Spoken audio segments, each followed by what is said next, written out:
Everyone, இன்றைக்கி நான் உங்களுக்காக கொண்டு வந்திருக்க டிஷ் வந்து பூண்டு குழம்பு. நம்ம சைவ சாப்பாடு என்னைக்கெல்லாம் சாப்பிட்றோமோ அன்றைக்கெல்லாம் டிஃப்ரெண்ட்டான டிஷ்ஷஸ் சமைக்கும் பொழுது அது சாப்பிடும்போது ஃபேமிலியும் எல்லோரும் ஹாப்பியாக இருப்பாங்க. அண்டு நம்ம மனசுக்கும் திருப்தியாக இருக்கும். ஸோ அதுக்காக கொண்டு வந்த ஒரு டிஷ் தான் இந்த பூண்டு குழம்பு. பூண்டு வந்து மிக அருமையான மருத்துவ குணங்கள் கொண்டதுங்க.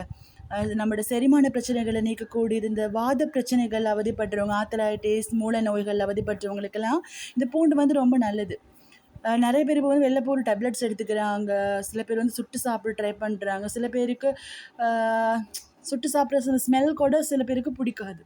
பட் எப்படிப்பட்டவங்களாக இருந்தாலும் இந்த பூண்டு குழம்பு ட்ரை பண்ணி பார்த்தீங்கன்னு சொன்னால் உண்மையாலுமே அவங்க ஒருத்தட்டு சோறையும் காலி பண்ணி நல்லா சாப்பிடுவாங்க.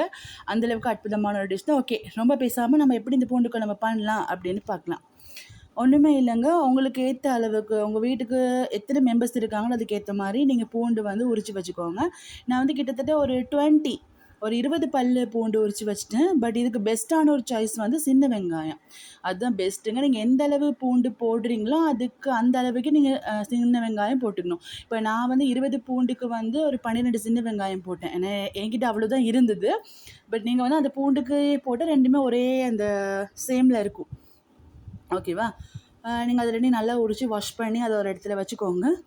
அண்ட் வந்து லைட்டாக ஆயில் விடுங்க கொஞ்சமாக. அதுக்குள்ளே முதலாவது வந்து வெந்தயம், கடுகு போட்டு நல்லா அது பொரியும் வரைக்கும் மிக்ஸ் பண்ணிக்கோங்க. அண்ட் அதுக்குள்ளே வந்து நீங்கள் வந்து கருவேப்பிலை, அதுக்கப்புறம் வந்து கொஞ்சம் இஞ்சி எல்லாம் போட்டுட்டு இந்த ஆனியன் அண்ட் இந்த வெள்ளைப்பூடை வந்து அதில் கொட்டி நல்லா மிக்ஸ் பண்ணிக்கோங்க. அண்ட் நீங்கள் வளமையாக கறிக்கு போடுற மசாலா தூள் எல்லாமே நீங்கள் ஆட் பண்ணலாம். நீங்கள் வீட்டிலே பண்ணி வச்சுருக்க ஆன் மசாலா தூளாக இருந்தால் கூட பரவாயில்ல, அதை நீங்கள் ஆட் பண்ணிக்கிட்டு நல்லா கிளறி விட்டுக்கலாம். மெயினான விஷயம், இதை செய்கிறதுக்கு ரொம்ப ரொம்ப மெயினான விஷயம், உங்கள் அடுப்பை வந்து ரொம்ப ரொம்ப லோ ஃப்ளேமில் வைக்கிறது தான். ரொம்ப லோ ஃப்ளேமில் வைக்கிறது தான். ஏன்னு சொன்னால் வந்து பூண்டு வந்து கருகிரும். அதனால தான் வந்து நான் ரொம்ப லோ ஃப்ளேமில் வைக்க சொல்கிறேன். ரொம்ப லோ ஃப்ளேமில் வச்சுட்டு நீங்கள் அதே மாதிரி கொதித்து வந்தோன்னே இறக்கலாம்.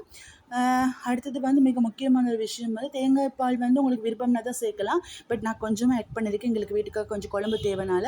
நீங்கள் கிரேவியாக பண்ணுறதுனா இன்னும் கொஞ்சம் கம்மி பண்ணிக்கலாம். புளிக்கொட்டை ஒரு 3 புளியை எடுத்து நீங்கள் அதை நல்லா கரைச்சி அந்த புளியை நீங்கள் ஆட் பண்ணிக்கிட்டு அந்த புளி டிஷ்ஷு கழுவின தண்ணி கொஞ்சம் ஆட் பண்ணி அதோடு வந்து ஒரு கொதிச்சோடு நீங்கள் இறக்கிடலாம். இல்லை எனக்கு கொஞ்சம் குழம்பு கொஞ்சம் வேணும் அப்படின்னா நீங்கள் கொஞ்சம் தேங்காய் பால், கட்டிப்பால் லைட்டாக ஆட் பண்ணிவிட்டு நல்லா கொதிச்சதுக்கப்புறம் இறக்கலாம். இது வாசனை சும்மா சூப்பராக இருக்கும். சாப்பிட்டு பார்த்துட்டு நீங்களும் சொல்லுங்களேன் எப்படி இருக்குது இந்த பூண்டு குழம்பு. ஓகே.